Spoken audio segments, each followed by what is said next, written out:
And we had a big day today, a very big day for both countries.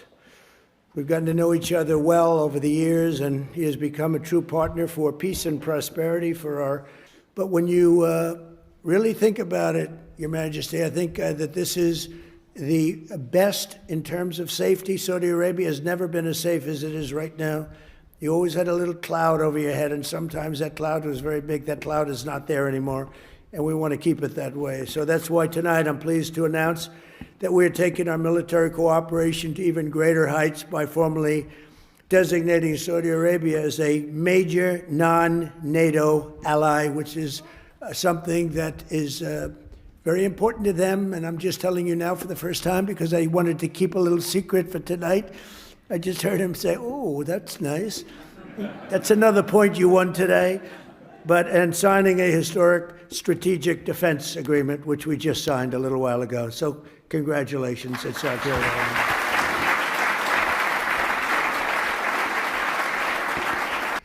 Also, I've known that America is almost celebrating 250 years of establishment, and also in 2 years we will. U.S. President Donald Trump rolled out the red carpet Tuesday for Saudi Crown Prince Mohammed bin Salman. In his first White House visit in more than 7 years, Saudi Arabia's de facto ruler sought to further rehabilitate his global image after the 2018 killing of U.S.-based journalist Jamal Khashoggi, while deepening ties with Washington. During questions in the Oval Office, Trump defended bin Salman on the topic. A lot of people didn't like that gentleman that you're talking about. Whether you like him or didn't like him, things happen, but he knew nothing about it, and we can leave it at that. That effectively contradicts the conclusions of U.S. intelligence agencies, who concluded that bin Salman approved the capture or killing of Khashoggi.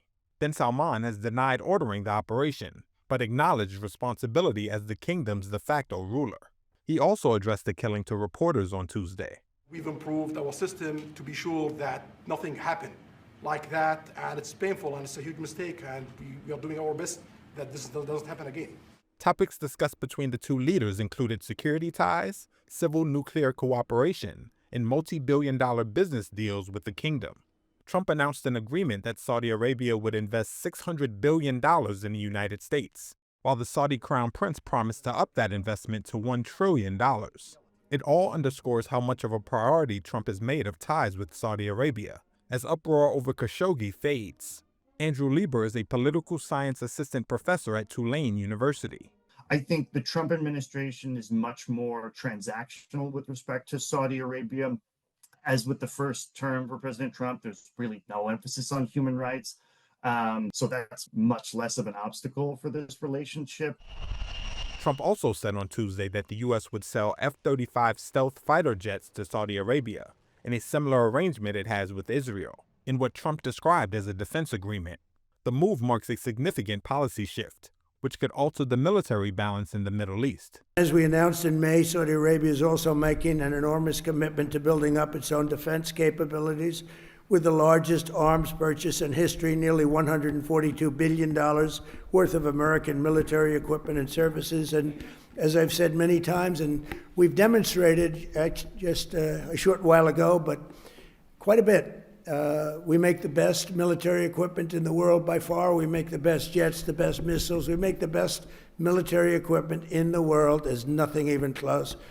But this will mark and make both of our nations safer and cement the kingdom's role as a key force for stability and security in the Middle East. And they are, I think right now, I can say with what we did with our beautiful B-2 bombers going in and obliterating a very serious nuclear threat, which would have taken place in about a month from that date. They were ready to go. They're not ready to go anymore. They'd like very much to make a deal with us, and they call us, and we'll end up probably doing that. That's Iran. Tonight, I'm pleased to announce that we're taking our military cooperation to even greater heights by formally designating Saudi Arabia as a major non-NATO ally, which is something that is very important to them. And I'm just telling you now for the first time because I wanted to keep a little secret for tonight. I just heard him say, "Oh, that's nice." That's another point you won today. And signing a historic strategic defense agreement, which we just signed a little while ago. So congratulations. It's our great honor.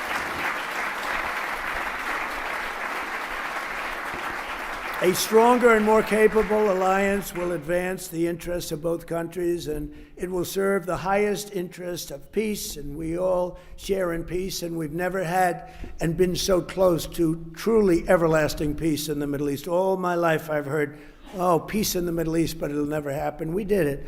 Now we have to make sure it matures properly and is really as strong as we think it can be, but we've gotten all good signals. I want to just thank you for all the help, too. I want to thank the Crown Prince for the role he played in the transformational peace deal that was achieved last month, and so many of the other things that happened to end the war in Gaza.